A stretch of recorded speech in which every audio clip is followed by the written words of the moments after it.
is going on? No horsing around family. Zach Boyd back at it again, talking all things Colts. Trade possibilities, trade back, trade up, stay put at 4. And to do all of that, we're going to have my man Derek Schultz on here today. ISC Sportsnet, man, you and Jake do a great job over there. Thought it'd be so cool to have you on here as we get closer to the draft here, Derek, and just kind of go through those scenarios and just kind of talk it through today. Yeah, sounds great. I mean, there are definitely a lot of scenarios that seem to be at play, so looking forward to it.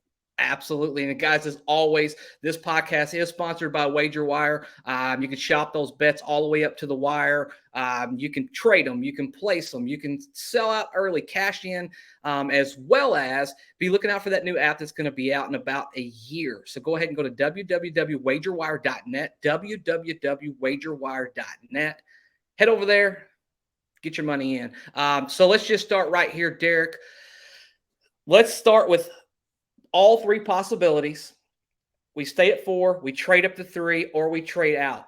Of those 3 scenarios, which one do you like the most for the Indianapolis Colts? I would really like them to just go up to 3 and take the guesswork out of what they can take the guesswork out of. They know it's going to be QB 1, 2. Yeah. It's going to be the 2 guys that we keep talking about as 1, 2, Young and Stroud in whatever order. So at least at 3, I think you have a fairly good idea of what the board is going to look like because you know who's going 1, 2 in whatever order that they're going.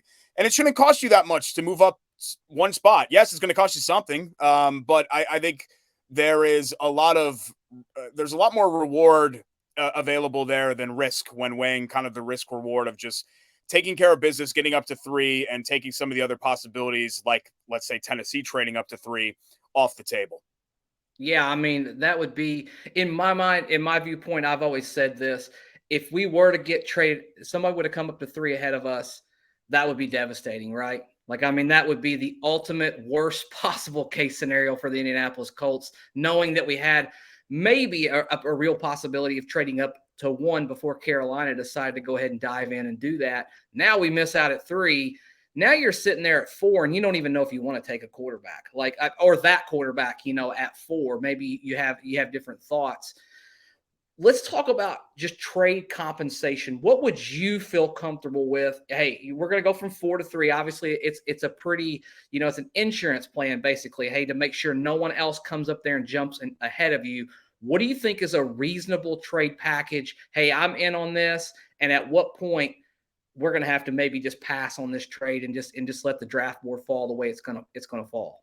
Yeah, Zach, I looked at this. I want to say it was either last week or maybe it was the week before that. And I believe it was, obviously you're going to have to deal the 4th overall pick in any trade scenario there. But I think it was then a 2 and a 3, if I'm not mistaken.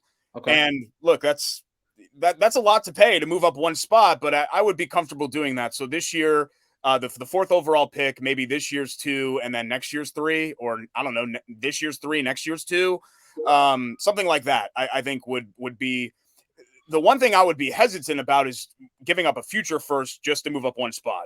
I wouldn't go that far. But if it costs a 2 and a 3 or 2-2, something like that, I know some people would be hesitant to do that, but I think just to take the other possibilities off the board, it would be worth it if you're hell-bent on getting the quarterback that you absolutely want, because if you stay at 4, you might not get the guy that you absolutely want. Yeah, and I mean, I think we're all in agreement, no matter who it is at 1 or 2, it's going to be Young, it's going to be Stroud, right? Like we don't, the order doesn't really matter, and we're not going to get one of those guys. So if we were to trade up to 3, do you have a preference of who you'd like to have right there at 3? I know there's a lot of talk about Anthony Richardson, Will Levis. There's a huge debate on that right now, especially going on Twitter. Who would you prefer? If you're going to trade up to 3 and you're going to give something similar to that trade package that you mentioned earlier, who would you like to see in a Colts uniform at 3? My default setting for the NBA and NFL draft, Zach, is to bet big and go with the upside play.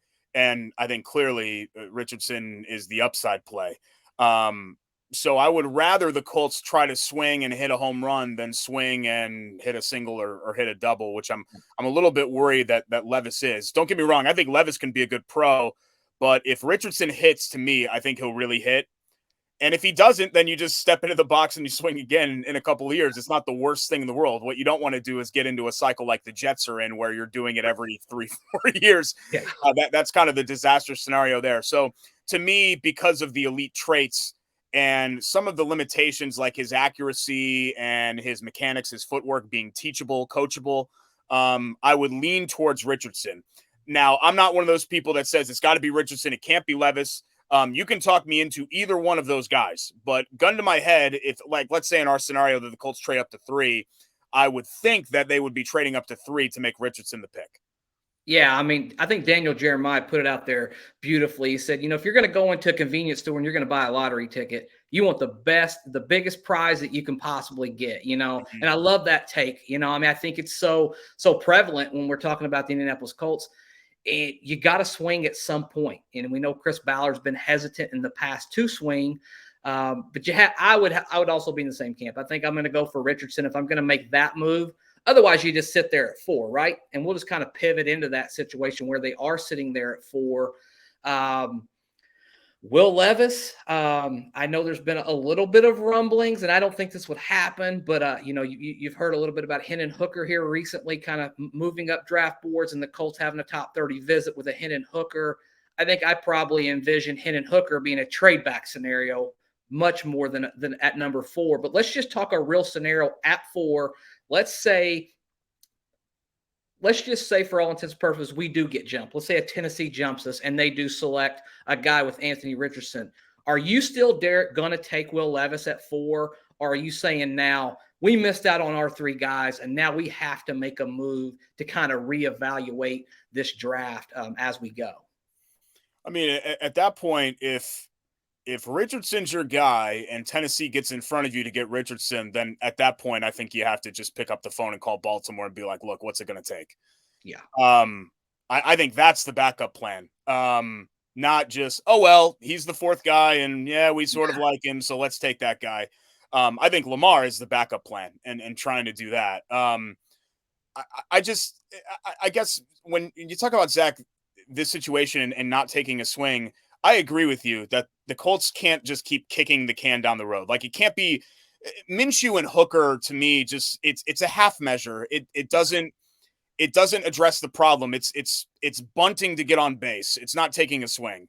A 25-year-old who's coming off an injury, who played kind of in an offense that likely doesn't translate to the league, even though he has traits that translate to the league. To me, that's not taking the type of swing that I think people want Chris Ballard and the Colts to take. I would much rather take a much more legitimate swing with Richardson and Levis. But you know what? If they're in love with Levis, I had heard that Irsay really likes Levis. So if that's their guy, then cool. Then go get your guy and coach him up. He certainly has traits and the ability to be a frontline NFL starter if he really hits. Now, he has the same drawbacks that Richardson does with accuracy and things like that. In his age, I just mentioned Hendon Hooker's 25. Hell, Levis is a 5-year college player. He's 24.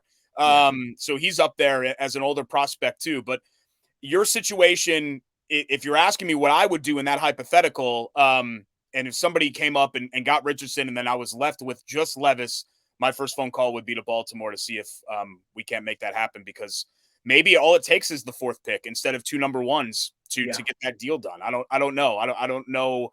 Maybe Baltimore's not serious about it. Who knows what they're thinking and what the Lamar camp is thinking when it comes to that whole thing.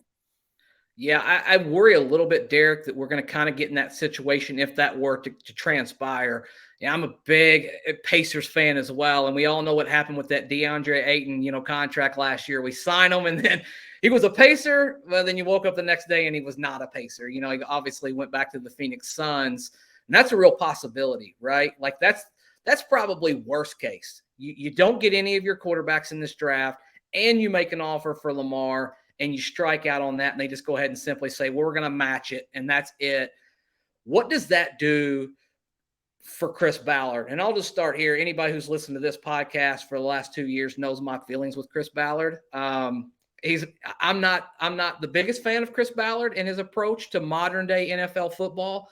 But you'd have to think that seat's already warm, but that thing would be just on fire, if something like that were to transpire on draft night. Yeah, let's get this out of the way with Ballard. you don't bring Ballard back this offseason unless it's at least 2 more years of Ballard. You wouldn't bring him back to then have him pick a new quarterback and then hire Shane Steichen and then fire him after the 2023 season. So Ballard, I think in the short term, isn't going anywhere. Yeah. I agree with you that eventually, say what you want about Ballard's process. I think his process actually has been pretty sound. But the point of a good process or a sound process is to produce a result. At the end of the day, it's a results league. And the way that they treated Frank Reich, the second that things went south, Reich was gone. And you said, well, it's just not the results. I don't know how long you're supposed to sit around for Ballard and wait. Is it year 9? Is it year 10? NFL turnarounds happen very quickly. Yeah. And teams bounce back immediately. You know, this isn't Major League Baseball or the NBA where sometimes it's a long rebuild, like 3, 4, 5 years. We see teams turn it around quickly. So the excuses with Andrew Luck, I mean, all that stuff to me is ancient history at this point. But I'm approaching this as, can this Colts show and Ballard show real direction for this franchise next season and the season after? Because especially in the scope of 2023, look, I'm not expecting much. If you know, I'm not even going to put a win total on it, but if we can see some individual improvement and a core start to kind of redevelop for this team, sort of like we saw in 2019 when you thought that the Colts were kind of heading in the right direction with Nelson and with Leonard and some of the young players that were coming on, but just the same situation, no quarterback to kind of guide that way, then you can kind of talk me back into it. I'm willing to wait around for the result to happen. I am not willing to wait around forever. And that's kind of where I am with Chris Ballard. If this thing can't get moving by year 7 and year 8, then you've got to go in a different direction. Yeah, I mean, 100%. Derek, is there a possibility that Chris Ballard's just a really good scout, but not a very good general manager? I mean, I've heard that before. Yeah, you know, his drafting is good. By any objective measure, he is drafted well. So I can understand where people are coming from there. I think he's managed the cap situation and managed free agency very well. He's maybe a little more conservative than I would like in free agency, but I don't think you want the same situation where you're throwing big bucks to, you know, Greg Toller and LaRon Landry and guys like that without bringing up any names. That's not what I want out of a general manager either. So I think there are a lot of positives for Ballard, but again, Zach, it's a results business, and the results so far have been 1 playoff win, no division titles, which in historically what's been the NFL's worst, if not second worst division in most of those years. That's not good enough to me. Just hanging around 9 and 8 every single year, that's just not good enough. I'm not asking the Colts to be what they were from 03 to 09 and the heyday of the Star Wars numbers and Peyton Manning and all those Hall of Famers, but I think you really need this team to be in the playoffs more often than not, win double-digit games more often than not, and then you kind of let the chips fall where they may in the postseason. But the Colts haven't even been able to get to that level under Ballard. Yeah, I mean, it's going to be – this is a big year for him, right? This is a big year for the Colts, just the organization in general, seeing if we can kind of turn things around. So, Derek, you're sitting there draft night. You're home in the privacy of your home and pick 1, 2, and 3 go quarterback. We go up and we turn that card in with the 4th pick and we select Will Anderson.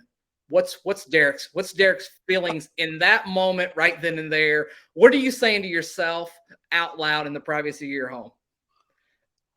Yeah, you know, I this is a very realistic scenario, I think, and I haven't even thought of it until you just asked me. I can't imagine. Then they'll draft Hooker, or they'll do, you know, I can't imagine, Zach, that they're not going to leave this draft. And I'm not talking like Stetson Bennett or like, you know, what they did a couple of years ago with Eason or Ellinger. They won't leave this draft without something, or this offseason, I should say, if we're going to include Lamar in it, without something at potential at QB1. Because we know Gardner Minshew is just kind of a seat filler as far as seat warmer as far as that's concerned. So if the pick is Will Anderson, that just says to me that it's going to be Hooker and they're going to find a way to trade back or trade back into the first round, or I don't know, sit in the second round and hope that he falls, or do something like that and make that happen with the pick. Cause I can't imagine them going into the season with Minshew and a middle round day 3 type quarterback pick. I can't see it. Are you good with Hooker? No. Because like I said, to me, it's a half measure. Hooker may very well be a terrific NFL player. I don't know. None of us know, right? That's Sure. the thing about that's what makes the draft so fun is that we just don't know. Sometimes guys with elite traits that never translate. Sometimes guys that have big question marks, they just solve it and they hit the ground running. So I'm not going to write off the fact that Hendon Hooker could be a high level NFL starter, but that to me just is a copycat or a microcosm of what they've done the last couple of years with some of these veterans where it's, yeah, I mean, you gave up a 1 for Wentz, so I guess it's kind of a risk, or you gave up a 3 for Ryan. So sure, you put yourself out there dropping 25 million on Phillip Rivers. Yeah. But at the end of the day, that's just kind of it's a check swing. And I want to see the Colts step up to the plate and really kind of swing for the fences here. I got to agree with you 100%. I think most of Colts Nation would be disappointed if that scenario happened. You'd get a hell of a defensive player. There's no question. But we all know you got to have a quarterback or you really don't have a team, right? Like that's just how football works, unfortunately. Should be interesting. Guys, if you haven't had a chance, like, rate, review, share, subscribe, and join this No Horsing Around family. We're almost to 2.5 thousand people on YouTube right now. Super grateful for every single interaction. Let us know what you think. Let us know if you agree, if you disagree with myself or Derek, any of our takes. We'd love to hear your voice. We'd love to hear your opinions. And until next time, guys, as always, go Colts.